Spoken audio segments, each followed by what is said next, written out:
Oke, Assalamualaikum warahmatullahi wabarakatuh.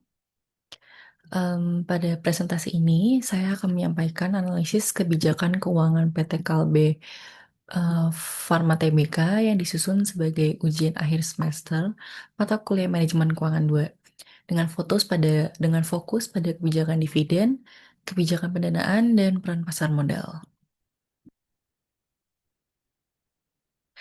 Sebelum masuk ke isinya, sebelumnya ini ada agenda untuk cakupan presentasi. Yang pertama itu ada pendahuluan, ada profil perusahaan, ada kebijakan dividen, kemudian ada kebijakan pendanaan, ada peran pasar modal, dan kesimpulan.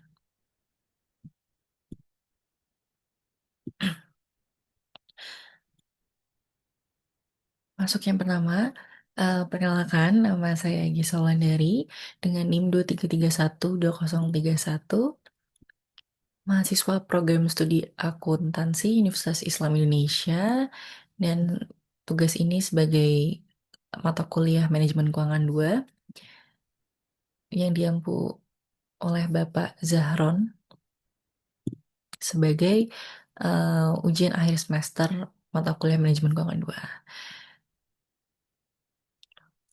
Analisis ini itu bertujuan untuk menilai kebijakan dividen, kebijakan pendanaan, serta peran pasar modal dari sudut pandang analis atau konsultan keuangan perusahaan. Presentasi ini disusun sebagai ujian akhir semester mata kuliah manajemen keuangan 2 yang fokus analisnya dari fokus analis saya adalah PT Kalbe Pharma Tbk, khususnya terkait kebijakan dividen, kebijakan pendanaan, serta peran pasar modal dari sudut pandang analis keuangan perusahaan.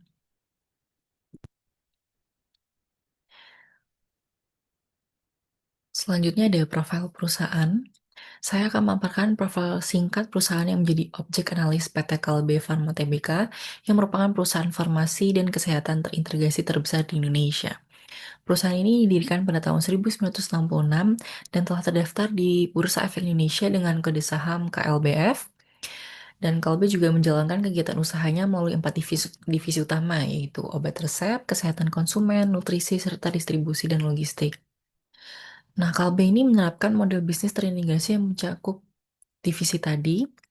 Yang pertama itu ada obat resep itu yang berfokus pada produk farmasi berbasis resep dokter, sementara divisi kesehatan konsumen dan nutrisi itu menyasar pada retail dan kebutuhan masyarakat luas. Selain itu, Kalbe juga memiliki divisi distribusi dan logistik yang berperan dalam memastikan produk dapat menjangkau ke seluruh wilayah di Indonesia.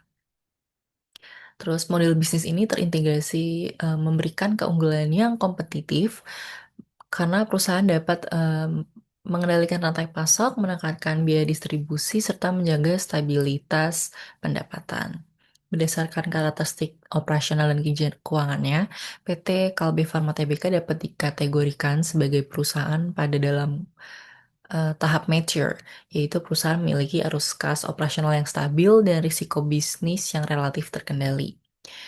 Dalam konteks pasar modal juga Kalbe lebih berperan sebagai saving surplus unit, yaitu perusahaan yang mampu menghasilkan dana internal yang melebihi kebutuhan operasionalnya. Kondisi ini menjadi dasar penting dalam memahami kebijakan, dividen, dan kebijakan pendanaan yang akan dibahas pada bagian selanjutnya. Oke, masuk ke analisis kebijakan dividen. Pada bagian ini saya membahas analisis kebijakan dividen PT Kalbe Pharma Tbk. Secara umum, Kalbe secara konsisten membagikan dividen tunai kepada pemegang saham, seperti dividen payout ratio yang diterapkan berada pada tingkat moderat sehingga perusahaan tidak menghabiskan seluruh laba untuk dividen. Selain itu, pembagian di dividen juga didukung oleh arus kas operasional yang stabil sehingga tidak mengganggu likuiditas maupun rencana investasi perusahaan.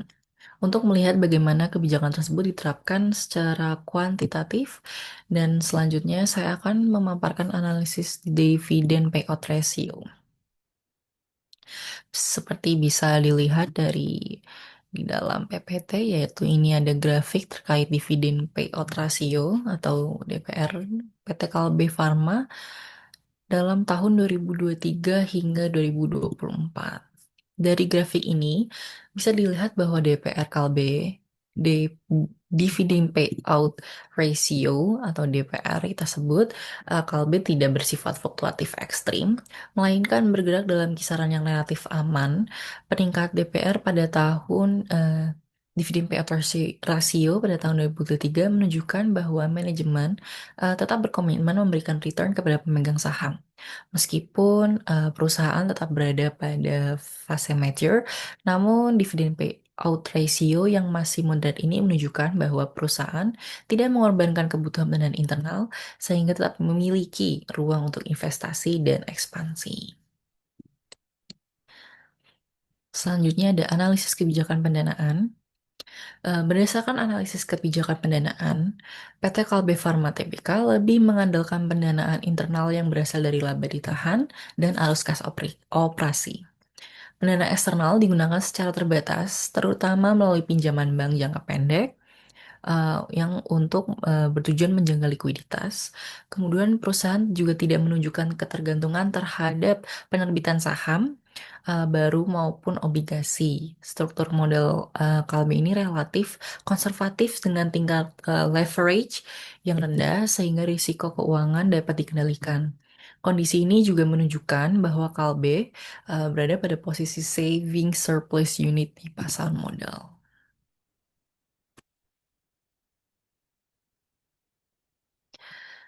Selanjutnya ada implikasi kebijakan pendanaan. Pada implikasi PT Kalbe Farma Tbk dapat dilihat secara bertahap, yaitu pada Q1, perusahaan memiliki arus kas operasi yang sangat positif, sehingga likuiditas terjaga. Pada Q2 atau Q2, investasi dan belanja modal dapat dibiayai dari dana internal. Dan pada Q3, penggunaan utang dilakukan secara selektif dengan leverage yang rendah,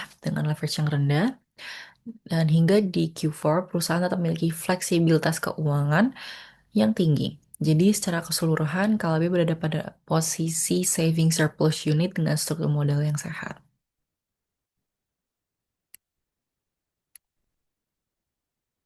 Ini bisa dilihat dari ada likuiditas, yaitu aset kas yang positif, investasi dan capex, belanja modal plus investasi terutama dari laba ditahan dan kas internal dan struktur modal, fleksibel keuangan serta kesimpulan untuk posisi keuangan. Selanjutnya ada peran pasar modal. Pasar modal ini berperan penting ya bagi PT Kalbe Farma Tbk, yaitu pertama melalui ada akses pendanaan dan reputasi perusahaan, yaitu melalui IPO. Melalui IPO, pasar modal meningkatkan akses pendanaan dan reputasi perusahaan. Kedua, ada likuiditas saham dan price discovery, yaitu pasar modal menyediakan sarana perdagangan saham yang liquid sehingga investor dapat melakukan transaksi jual beli dengan mudah. Harga saham yang terbentuk juga harga saham yang terbentuk di pasar juga mencerminkan kinerja keuangan, proses usaha dan persepsi risiko perusahaan. Selanjutnya yang terakhir ada transparansi dan stabilitas keuangan, yaitu kewajiban keterbukaan informasi di pasar modal mendorong penerapan tata kelola perusahaan yang baik, sehingga transparansi ini mendukung stabilitas keuangan jangka panjang, serta memperkuat posisi PT Kalbe Farma ini sebagai perusahaan dengan struktur keuangan yang sehat. Selanjutnya di sini saya ada tambahan yaitu laporan arus kas, yaitu ada akses dan reputasi. Yaitu IPO memberi akses pendanaan jangka panjang dan meningkatkan reputasi Kalbe sebagai perusahaan publik meskipun tidak menjadi sumber pendanaan utama saat ini. Kemudian ada likuiditas dan harga saham, yaitu pasar modal menyediakan likuiditas saham dan membentuk harga saham yang mencerminkan kinerja serta prospek perusahaan. Dan yang terakhir ada arus kas dan transparansi. Pelaporan arus kas yang positif dan stabil menunjukkan kemampuan Kalbe membiayai operasional, investasi, dan dividen tanpa ketergantungan tinggi pada dana eksternal. Dan selanjutnya di sini ada komposisi arus kas untuk PT Kalbe Farma Tbk, yaitu dari tahun 2022 hingga 2024. yang berdasarkan laporan tahunan. Di sini 2022 berada di 4,398 miliar dan 2023 turun mengalami keturunan yang tidak sangat tidak sangat spesifik atau tidak terlalu jauh, yaitu di 3,954 miliar dan melonjak naik di 2024 sebesar 4,621 miliar. Selanjutnya, em, maaf sebelumnya, dari grafik ini menunjukkan arus kas operasi PT Kalbe Farma Tbk selama periode 2022 hingga 2004 itu, meskipun sempat menurun pada tahun 2003, arus kas kembali meningkat pada tahun 2024 secara keseluruhan. Jadi secara keseluruhan, arus kas operasi tetap positif dan stabil yang menunjukkan kemampuan perusahaan dalam membiayai operasional, investasi, dan dividen tanpa ketergantungan tinggi pada pendanaan eksternal. Selanjutnya, ada kelebihan dan kekurangan untuk PT Kalbe Farma Tbk. Yang pertama ada kelebihannya yaitu em, dari sisi kelebihan nih, kita lihat dari sisi kelebihan PT Kalbe Farma Tbk memiliki arus kas operasi yang positif dan stabil, serta struktur modal yang sehat dengan tingkat leverage yang rendah. Kebijakan dividen yang konsisten juga mencerminkan stabilitas keuangan perusahaan. Namun di sisi lain, kebijakan pendanaan yang konservatif membuat ruang pertumbuhan yang agresif menjadi terbatas. Dan selain itu juga dividen yield yang relatif kecil itu membuat saham Kalbe kurang menarik bagi investor yang berorientasi pada pertumbuhan tinggi.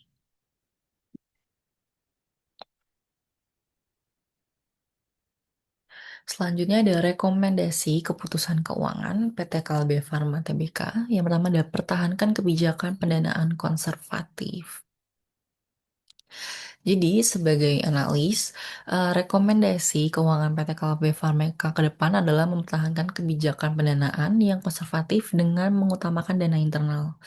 Kebijakan dividen juga sebaiknya tetap stabil namun fleksibel agar tidak menghambat peluang investasi. Juga selain itu, perusahaan perlu mengoptimalkan investasi yang strategis pada inovasi dan pengembangan usaha agar tetap kompetitif dan berkelanjutan. Jadi untuk kesimpulannya itu, berdasarkan hasil seluruh analisis, PT Kalbe Farma Tbk menunjukkan kondisi keuangan yang stabil dengan arus kas operasi yang positif dan berkelanjutan. Kebijakan dividen juga dijalankan secara konsisten dan moderat, sehingga tetap memberikan imbal hasil kepada pemegang saham tanpa mengganggu kebutuhan pendanaan internal. Dari sisi pendanaan, perusahaan juga menerapkan strategi konservatif dengan struktur modal yang sehat dan tingkat leverage yang rendah. Meskipun tidak bergantung pada pendanaan eksternal, pasar modal tetap berperan strategis dalam meningkatkan transparansi, likuiditas saham, dan reputasi perusahaan. Jadi, secara keseluruhan, kebijakan keuangan Kalbe mendukung stabilitas dan keberlanjutan usaha untuk jangka panjang. Oke, sekian presentasi dari saya.